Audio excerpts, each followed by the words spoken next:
principales. Dos puntos principales que quiero enfatizar. Y son muy básicos. El primero es que todo tipo de pecado es ofensivo a Dios. Y el segundo punto es que todos nosotros somos culpables del pecado. Todo pecado que existe es ofensivo a Dios. Y todos nosotros somos culpables del pecado. Todos somos pecadores, en otras palabras. Ahora, ¿por qué tanto énfasis sobre el pecado? Dices, Natán, hablaste mucho del pecado el domingo pasado. ¿Por qué otra vez estamos hablando tanto del pecado? Bueno, porque la Biblia habla mucho del pecado y mi trabajo no es inventar esas cosas, sino es predicar la Biblia. Y realmente, y podremos decir, para clarificar, que sí hay un punto en que quizás sería no muy sano enfatizar todo el tiempo en el pecado. Hay que hablar del amor de Dios y de la gracia de Dios también, como vamos a hacer hoy. Pero también es necesario hablar del pecado. Hay gente hoy en día, algunas personas, muchas personas, que no quieren admitir que el pecado es el problema principal que tenemos. Incluso hay muchas personas que quieren negar la existencia del pecado. Algunas personas, cuando ven los problemas que hay en el mundo, dicen cosas como: el problema más grande es la falta de educación, o la falta de estudios, o quizás el problema más grande que tenemos como nación es la falta de un gobierno más íntegro, con más integridad. Y hay diferentes teorías de lo que necesitamos como seres humanos para mejorar nuestro mundo, o nuestra nación, o nuestra sociedad. Pero realmente ninguna de esas cosas es la solución. La educación, no estamos en contra de la educación, estoy pro educación y estudios. Pienso que es importante estudiar y avanzar en cuanto uno tenga oportunidad de hacerlo. No estamos en contra del gobierno tampoco. Debemos orar por nuestros gobernantes, debemos orar por el presidente. La Biblia nos enseña eso. Sin embargo, reconocemos como seguidores de Cristo que el gobierno no puede resolver los problemas que tenemos. Tampoco la educación, el hecho de que todos tengan que han estudiado unos 4 o 6 años en una universidad, no significa que ya van a desaparecer todos los problemas del mundo. Si queremos evidencia de eso, podemos pensar hace unos años atrás, unos 80 años, 70, 80 años atrás, en Alemania. Sabemos en aquel entonces, durante la época de los nazis, que fue la sociedad una sociedad con muchísima educación, con muchos estudios, gente muy preparada. Y a pesar de todo eso, ¿qué es lo que hicieron? Mataron a millones de personas inocentes. Así que la educación no es una garantía de que una sociedad va a tener mejores morales que van a poder erradicar el problema del pecado. Porque el problema es precisamente eso. El problema es algo profundamente dentro de nuestro corazón, que es nuestra rebeldía contra Dios, nuestra rebelión contra Dios, el pecado. Es un autor lo ha dicho así, Don Carson se llama, él dice: es una gran ironía que el siglo XX sea el siglo más sangriento de la historia. No solo a causa de los holocaustos, sino a causa de los millones asesinados bajo el dominio de Stalin en Ucrania y los millones asesinados en China bajo el dominio de Mao. Y quizás el 20% de la población de Camboya ejecutada por Pol Pot. He estado allí, de hecho, en Camboya para ver los campos de matanza ahí, donde el gobierno de Camboya mataron a quizás 20% de su población durante los finales de los 70s. Y hay unos edificios ahí llenos de los huesos de todas las víctimas que mataron en aquel entonces. También 800,000 Tutsis asesinados en Ruanda, ahí en África, en ese siglo pasado. Y 30 millones muertos por aborto aquí en Estados Unidos. Es una gran ironía que al final del siglo más sangriento en la historia existan personas que que aún niegan la existencia del mal. Y existen personas que aún piensan que los seres humanos son básicamente buenos y que solo necesitan educación, no salvación. Si algo nos enseña el siglo XX, el siglo pasado, es que la falta de educación no tiene nada que ver con la depravación del corazón humano. Busqué en internet hice la pregunta, ¿cuántas guerras había en los últimos 100 años? Y no había una respuesta, había tantas guerras que yo creo que hay muchos diferentes números ahí, pero es posible que en los últimos 100 años, me imagino, que hemos tenido cientos de guerras y conflictos en diferentes partes del mundo. El problema, aunque vamos avanzando con tecnología, con más estudios, más educación, el mundo solamente va empeorando y empeorando, porque el problema es el corazón del ser humano. Vamos a leer aquí en Romanos 1, 28. Vamos a terminar esta última parte de Romanos 1 y ver unas enseñanzas en este pasaje. Romanos 1, 28. Si lo quieren seguir conmigo. Dice, además, como estimaron que no valía la pena tomar en cuenta el conocimiento de Dios. No valía la pena tomar en cuenta el conocimiento de Dios. Él a su vez los entregó a la depravación mental para que hicieran lo que no debían hacer. Se han llenado de toda clase de maldad, perversidad, avaricia y depravación. Están repletos de envidia, homicidios, disensiones, engaño y malicia.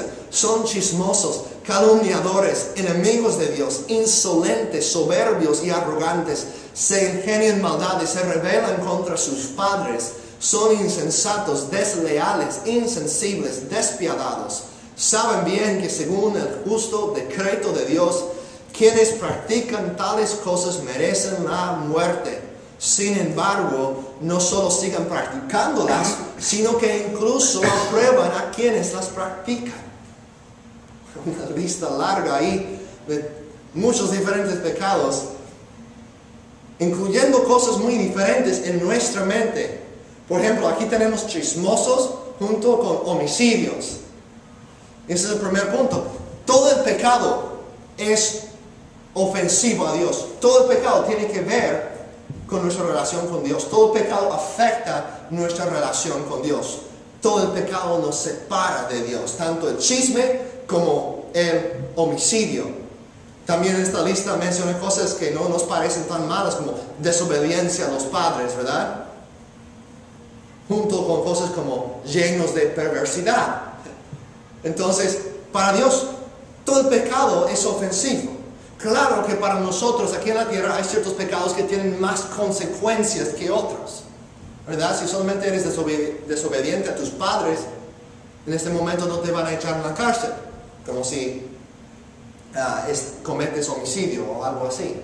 Sin embargo, ante los ojos de Dios, los dos son igualmente pecado. Entonces, mencionando esta lista, yo pienso que Pablo está pensando en otro grupo de personas. Ustedes recuerdan que el domingo pasado hablábamos acerca de la perversión sexual, acerca de la homosexualidad.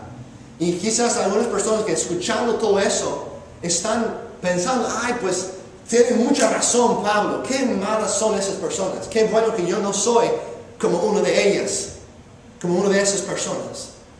Qué bueno que yo soy una persona mejor. Yo pienso que hay personas que leen eso y así piensan, pues es cierto, tiene mucha razón, pero qué bueno que yo soy buena onda, que yo soy buena gente, o que yo no soy tan malo como algunas personas. Y Pablo, para enfrentar esa actitud de hipocresía, nos da una lista que incluye todo tipo de cosas. Todos nosotros, no hay nadie en puedo decir eso con toda confianza, que no hay nadie aquí que no puede identificarse con algunos, sino con muchos de esos pecados mencionados aquí. ¿Verdad que sí? Todos podemos identificarnos con algo en esta lista. Así que nadie escapa. Nadie puede decir, pues, no soy tan malo como aquellos pervertidos. No, todos nosotros somos pecadores. Y todo el pecado nos separa de Dios. Pablo estaba pensando en ese grupo de personas, podríamos llamarlos los hipócritas o los moralistas, aquellos que tenían una estricta ley moral. En su día probablemente estaba teniendo en mente específicamente los judíos, que pensaban que eran mejores porque obedecían o trataban de obedecer la ley de Moisés. Y quizás aquí puede ser donde muchos de nosotros también encajemos, que nosotros quizás hemos tenido esta actitud. Yo sé que yo he tenido esta actitud y pienso que probablemente tú lo has tenido también. Pero ¿qué es como Dios responde? ¿Cómo responde Dios a la hipocresía? Bueno, vemos unos versículos aquí en el capítulo 2. Ya estamos por fin comenzando el capítulo 2. ¿Están felices? Después de 10 semanas en el capítulo 1, llegamos aquí. Capítulo 2, versículo 1. Por tanto, no tienes excusa tú. ¿Quién es el tú? Quien quiera que seas. Nadie puede escapar de eso. Por tanto, no tienes excusa tú, quien quiera que seas. Cuando juzgas a los demás, pues a juzgar a otros te condenas a ti mismo, ya que practicas las mismas cosas. ¿Ves eso? Nadie puede escapar libre. El hecho de que tú reconoces la maldad de otras personas y la perversidad de otras personas solamente te condena a ti, porque tú practicas las mismas cosas. Estás mostrando que reconoces que está mal, pero tú también estás viviendo en rebeldía contra Dios. Entonces, no hay pretextos, nadie tiene excusa. Quien quiera que seas, no tienes excusa. Entonces, el pecado de la hipocresía es la actitud de no hagas eso, pero yo lo estoy haciendo.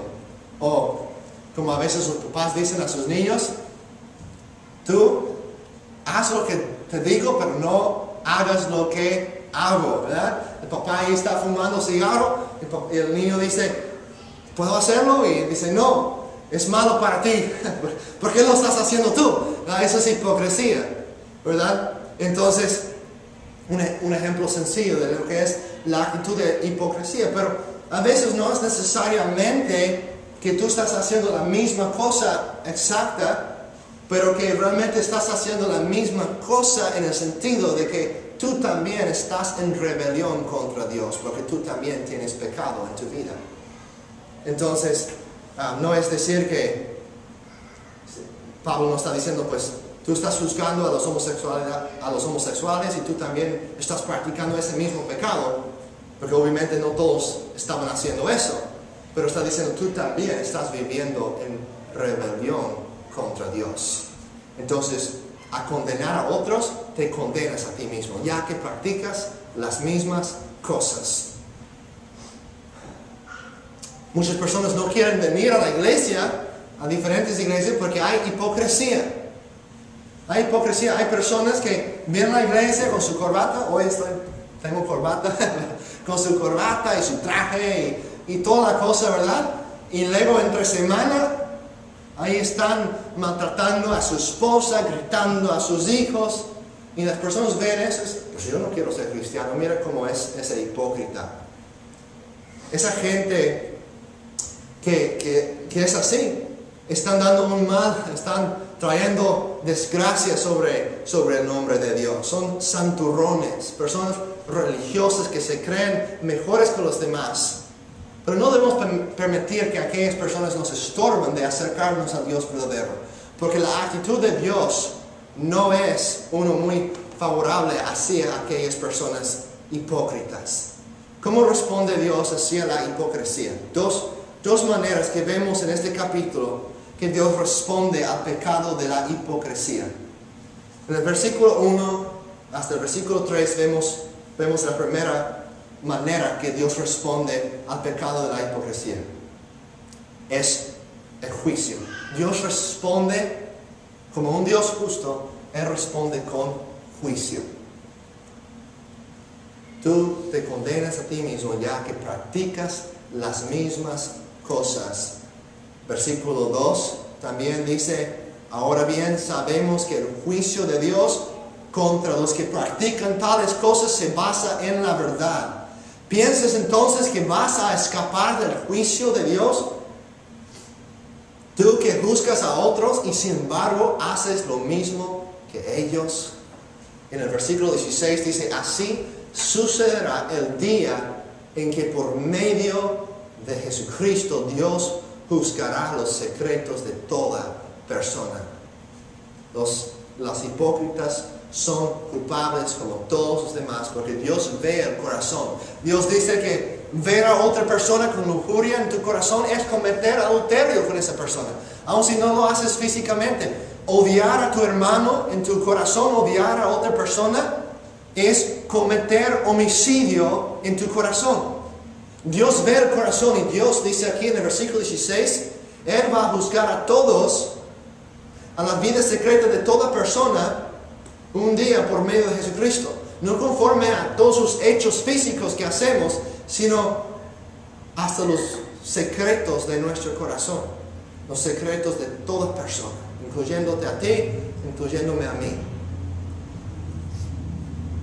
Entonces, Dios responde contra todos los pecadores, y aquí vemos en particular contra el pecado de la hipocresía con juicio. Pero también Dios responde de otra manera. Vemos en el versículo 4.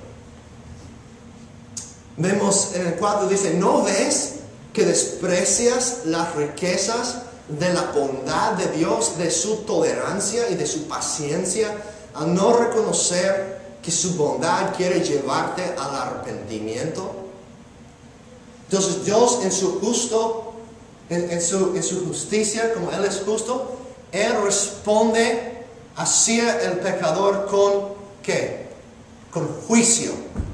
Con juicio. Pero Dios también es bondadoso, Él es misericordioso, y Él responde con bondad. Vemos el juicio de Dios y también la bondad de Dios. Dices, no desprecies, no ves que estás despreciando las riquezas de la bondad de Dios, de su tolerancia, de su paciencia, al no reconocer que su bondad quiere llevarte al arrepentimiento. Muchas personas dicen, pues Dios me va a perdonar en el día final porque Él es bueno. No, la bondad de Dios quiere llevarte a una hora al arrepentimiento. No para esperar hasta aquel día, sino su bondad y su paciencia en nuestras vidas nos están hablando, diciéndonos que necesitamos arrepentirnos y ser reconciliados con Dios y conocer su perdón y su salvación. Entonces, Dios nos permite seguir respirando. ¿Sabes que Dios, en el primer momento que tú pecas, cuando tú por primera vez pecas, Dios en ese momento podría destruirte, limpiarte de la faz de la tierra y ser completamente justo en hacerlo? El hecho de que tú y yo estamos respirando es por la pura bondad de Dios. Nuestros pecados, si Dios solamente estaba actuando con justicia, Él nos podría haber limpiado ya de la faz de la tierra y nos pudiera ya haber condenado eternamente en separación de Él en el infierno. Pero Dios no hace eso. Él nos permite vivir, nos permite respirar el aire de su universo, aunque estamos viviendo en rebelión contra Él. Entonces su paciencia y su bondad quieren llevarnos al arrepentimiento. Ven lo que dice aquí en 2 de Pedro 3:9. A ver, Gregorio. El Señor no se tarda. Nota cuán semejante es este versículo, lo que dice Pedro. El Señor no se tarda en cumplir con su promesa, según algunos entienden la tardanza, sino que es paciente para con ustedes, no queriendo que nadie perezca, sino que todos vengan al arrepentimiento. Sabemos que va a venir el día cuando Jesucristo va a regresar y Él va a reinar sobre la tierra y Él va a restaurar todas las cosas. Va a haber un cielo nuevo y una tierra nueva, y ya no va a haber muerte, ya no va a haber dolor ni tristeza, ya no va a haber pecado ni desobediencia. Él va a enjuagar todas las lágrimas de nuestros ojos, dice. Ese día de restauración de todas esas cosas. Pero ¿por qué no ha llegado? ¿Por qué permite Dios que sigue pasando el pecado en el mundo? ¿Por qué permite Dios que sigue la situación presente como es? La respuesta que nos da Pedro es porque no es que Dios se tarda en cumplir con su promesa, sino que Él es paciente con nosotros. Él no quiere que nadie perezca, sino que todos vengan al arrepentimiento. Su bondad quiere llevarte al arrepentimiento, reconocer que tú lo necesitas, que sin Él no te puedes salvar, que eres pecador, que yo soy pecador, que necesitamos a Dios, que necesitamos su perdón y su justicia. Entonces, Dios, a cada uno de nosotros, Dios nos está hablando constantemente de dos maneras. Cada día Dios te habla de dos maneras. Te habla por medio de su juicio y te habla también por medio de su bondad y su paciencia.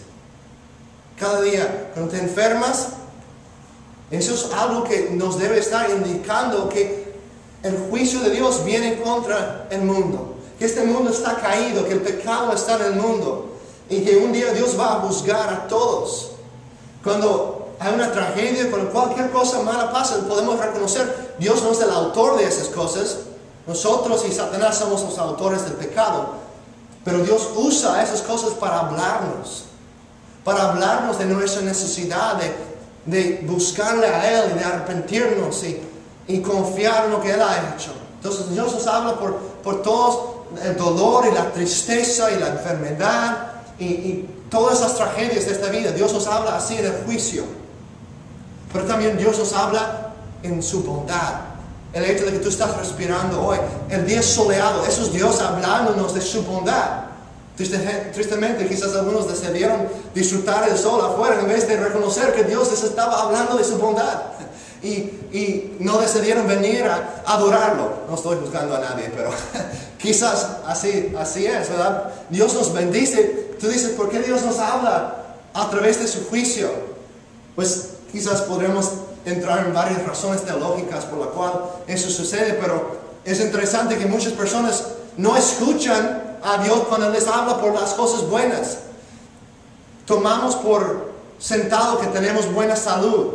Es solo cuando nos enfermamos que pensamos en Dios muchas veces, ¿verdad? Disfrutamos los días soleados y es solamente cuando se va la luz y estamos en una situación difícil o de desesperación que empezamos a orar y recordar de Dios.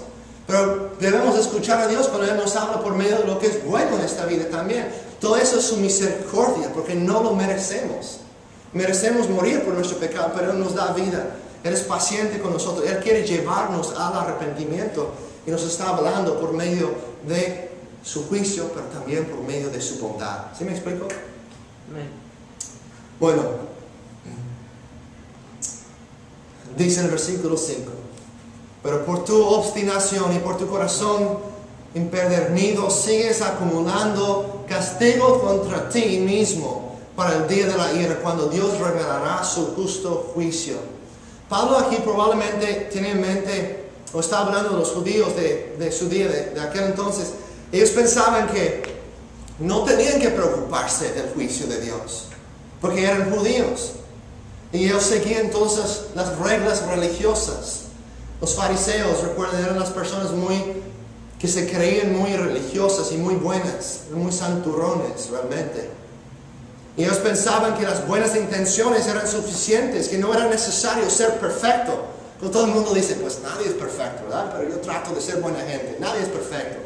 Es la frase favorita de aquellas personas que no quieren arrepentirse. Pues no soy tan mal, pues trato de ser buena persona, pero nadie es perfecto. Pues tienen razón, nadie es perfecto.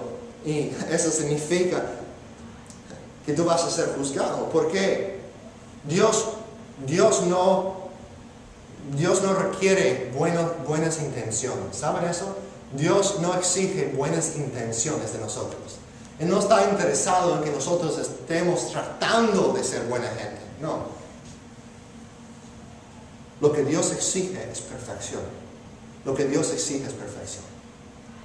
Eso es un gran problema para todos nosotros, porque nadie aquí es perfecto.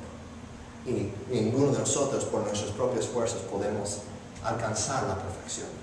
Todos hemos pecado en diferentes maneras. Y Dios exige una vida de perfecta justicia. Nadie puede salvarse por asistir a la iglesia, por ser religioso. Entonces, ¿cómo? Pues quiero compartirles una historia para terminar. En el Evangelio de Lucas. Vamos a ver aquí en Lucas, si gustan buscar en sus Biblias, unos libros atrás, antes de Romanos, es Hechos, leo Juan, leo Lucas. unos 3 libros atrás, antes de Romanos, el libro de Lucas, capítulo 18. Quiero compartirles esta historia, esa parábola que contó Jesucristo para contestar esa pregunta. ¿Cómo podemos ser salvos entonces? Si lo que Dios exige es la perfecta obediencia y ninguno de nosotros la hemos alcanzado, ¿cómo podemos ser salvos? ¿Qué enseña esta historia? Lucas 18, versículo 9. Algunos que confiando en sí mismos se creían justos y que despreciaban a los demás, Jesús les contó esta parábola. Entonces, no debemos pensar que eso no habla de nosotros, porque muchas veces nosotros también nos creemos justos y despreciamos a otras personas. Entonces, esta parábola es para ellos y también para nosotros. Versículo 10. 2 hombres, en esta historia hay 2 hombres. Los 2 subieron al templo a orar. Uno era fariseo y el otro era un recaudador de impuestos. Un recaudador de impuestos. Y nosotros sabemos que esas personas eran personas menospreciadas por las demás personas. Eran considerados como traidores por los judíos. ¿Por qué? Porque los romanos en aquel entonces, el imperio romano había entrado y habían conquistado a Israel, a Jerusalén, y ellos estaban dominando ese lugar. Así que los judíos tenían que pagar impuestos a los romanos. Imagínense si México, no vamos a decirlo así, si Canadá, mejor, si Canadá entrar aquí, eso sería imposible, bueno, quién sabe, ¿verdad? Canadá toma control de Estados Unidos y están dominando este país donde estamos viviendo nosotros. Y nosotros tenemos que pagar impuestos al gobierno de Canadá, no solamente al gobierno local, pero también a los de Canadá, los canadienses. Y había muy fuertes, como podríamos decir, como las relaciones entre la gente aquí y la gente de Canadá eran muy fuertes, muy agresivas, ¿verdad?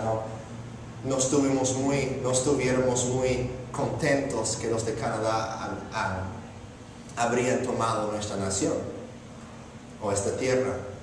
Así que, para dar la introducción, imagínense que algunos de nosotros decidimos, el gobierno de Canadá está dando trabajo a las personas aquí, Estados Unidos, para recoger los impuestos de los ciudadanos aquí.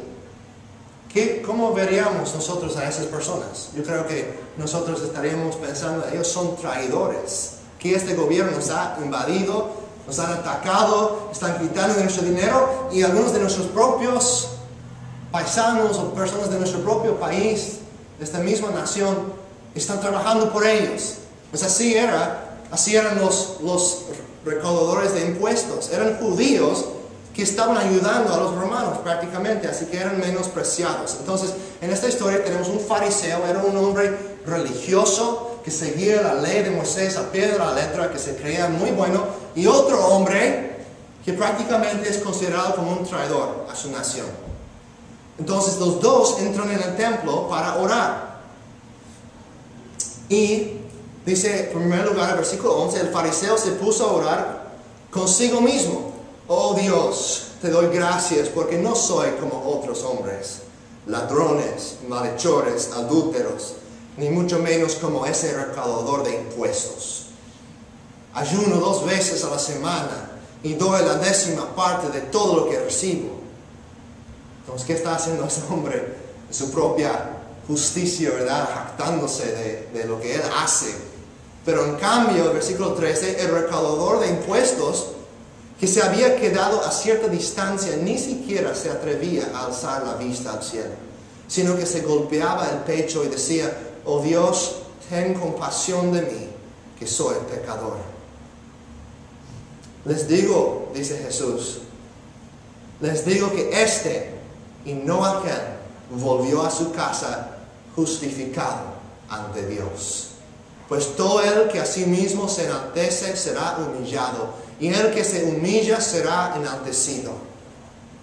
Dos hombres aquí, ¿qué es la diferencia entre ellos? ¿Qué son algunas de las diferencias que observamos? Uno se cree muy religioso y probablemente sí era una buena persona que trataba de obedecer las leyes de Moisés y la ley moral, la ley religiosa de aquel entonces. El otro probablemente no era tan buena persona. Había traicionado a su pueblo, a sus paisanos, y los cobradores de impuestos eran la gente que andaba con toda la escoria de la sociedad, ¿verdad? La gente, las prostitutas y todo eso. Entonces un hombre que moralmente es un hombre bueno y otro hombre que moralmente no es tan bueno. Pero el primer hombre está confiando en su propia bondad, en su propia justicia. El segundo hombre no. El segundo hombre solamente que dice: ten compasión de mí, que soy pecador. Reconoce su necesidad de Dios. Y solo uno de ellos sale de ese lugar justificado. ¿Quién? El fariseo, el recaudador de impuestos. El recaudador de impuestos, ¿verdad? Recaudador de impuestos. Sale justificado de este lugar. ¿Qué significa justificado? Dice, justificado ante Dios. ¿Qué significa eso? Justificado, para terminar, significa ser declarado justo a los ojos de Dios. Es decir, que tú eres pecador, yo soy pecador, nuestro pecado nos separa de Dios, no hay nada que podemos hacer para alcanzar la perfección de Dios. Nuestra única esperanza es que Dios nos da lo que exige de nosotros. Lo que Dios exige de nosotros es una obediencia perfecta. O en otras palabras, una justicia perfecta. Pero tú no la tienes, yo no la tengo. Nuestra única esperanza entonces es que Dios nos da a nosotros lo que exige de nosotros. Y eso es exactamente lo que Dios hace en el Evangelio. Dios nos da una justicia que no es nuestra, sino es la justicia de Jesucristo. Es como tú estás aquí en una ropa sucia, manchada. Toda suciedad allí estás y no tienes permiso de entrar en la presencia del Rey. Porque aquí estás en tu suciedad, en tu ropa manchada y vieja. Y la única manera que tú puedes entrar en la presencia del Rey es si tú tienes un manto limpio y blanco, sin mancha. Pero no la puedes conseguir, ni puedes quitar la ropa sucia que tienes. La Biblia dice que Jesús viene, Él quita esa ropa sucia y Él lo pone en sí mismo. Y Él quita su manto blanco sin mancha que Él tiene y lo pone en nosotros, para que nosotros podamos entrar en la presencia del Rey. El príncipe, el Hijo de Dios viene y nos da lo que Él exige de nosotros, lo que no pudimos conseguir, Él nos lo da como un regalo por medio de la fe. Eso es lo que nos enseña en Romanos 1, 16 a 17. Pablo dice: no me avergüenzo del Evangelio. Esas son las buenas nuevas, las buenas noticias. Pues es el poder de Dios para la salvación de todos los que creen, de los judíos primeramente, pero también de los gentiles. Porque en el Evangelio la justicia de Dios se revela por fe y para fe, tal como está escrito: mas el justo por la fe vivirá. Mas el justo por la fe vivirá. Eso nos enseña que nosotros por nuestras propias obras no podemos alcanzar la perfección de Dios. Pero Jesucristo vino y Él murió en nuestro lugar. Y Él tomó el castigo de nuestro pecado, nuestra injusticia, nuestros mantos sucios fueron puestos sobre Él. Y Él sufrió en nuestro lugar. Y Dios Padre nos declara justos. Él toma esa justicia de Cristo y lo imputa a nosotros. O sea, Él podremos decir que ¿qué sería la palabra? To credit. ¿Cómo se dice eso en español? Acreditar. Lo pone a nuestra cuenta. Lo acredita a nosotros. O sea que nosotros ya podemos ser considerados justos, aunque no somos. No por nuestra propia justicia, sino por la justicia de Dios, que ahora nos cubre como un manto blanco y sin mancha. ¿Sí me explico? Entonces, estas son las buenas noticias del Evangelio. Que tú, quien quiera que seas, siendo una hipócrita o siendo un pecador que reconoce su pecado, Dios, si reconoces tu necesidad, te puede limpiar, te puede dar la justicia que necesitas para ser aceptado en su presencia. Porque tú no puedes tener una perfecta obediencia, pero Jesús, como ninguno de nosotros, Él vivió la vida perfecta que no pudimos vivir. Y Él murió la muerte que merecemos morir, y Él venció el enemigo que no pudimos vencer. Así que su vida perfecta ahora es aplicada a nosotros, acreditada a nosotros, imputada a nosotros por la cruz. Sí tenemos fe en Él. Entonces somos salvos no por las obras, sino por la fe en Jesús. Es lo que dice en Romanos 3, 26. Que Dios puede ser a la vez justo y a la vez el que justifica a los que tienen fe en Jesús. ¿Cómo puede ser eso? Si Dios es justo, tiene que castigar al pecador. Pero Dios es bondadoso y quiere perdonar a nosotros. Pero ¿cómo puede hacerlo? Solo por darnos la justicia de su Hijo y quitar nuestro pecado y ponerlo en Jesús. Así que es un gran intercambio. Jesús nos da Dios pone nuestro pecado en Jesús y Él nos da la justicia de Cristo. Y nos cubre con su justicia para que podamos ser perdonados. Y ahora nosotros hacemos buenas cosas y vivimos vidas amorosas y vidas llenas de compasión hacia las demás personas. No porque estamos tratando de ganar nuestra salvación, sino porque Dios ya nos ha regalado la salvación. Y toda nuestra vida fluye de eso. Es una respuesta de amor. Nosotros no obedecemos a Dios para que Él nos acepte. Obedecemos a Dios porque Él ya nos ha aceptado en Cristo. Él ya nos ha abrazado en su amado Hijo Jesús. Y somos perdonados y reconciliados y hemos podido entrar en su familia si nuestra fe está en lo que Él hizo en la cruz por nosotros. Vamos a orar. Bendito Dios, gracias te doy porque tú tomaste nuestro lugar en la cruz, tomaste nuestro pecado y tú nos has dado tu justicia. Y te alabamos y te damos gracias por eso, Señor. Nadie hay como tú. Tú eres el gran Rey de Reyes, el gran yo soy. Y te amamos porque tú nos amaste primero. Gracias que no tenemos que esforzarnos en nuestras propias fuerzas. Porque sabemos que aún nuestras mejores intenciones no son suficientes para alcanzar tu perfección. Pero gracias porque tú te bajaste y tomaste nuestro lugar y viviste la vida perfecta en nuestro lugar para que nosotros pudiéramos ahora, por fe en ti, por fe en lo que tú has hecho, ser reconciliados y perdonados y salvados y justificados ante tus ojos, declarados sin culpa, sin mancha a tus ojos. Gracias te damos por eso. Y Señor, te pido por cada persona aquí que obres en cada corazón conforme a su necesidad, que podamos arrepentirnos y acudirnos a ti, Señor. Oh Padre, tanto te necesitamos. Ayúdanos. Señor, te pido que puedan aquí no recordar mis palabras, pero tus palabras, Señor. Que puedan penetrar los corazones de cada persona. En el nombre de Jesús. Amén.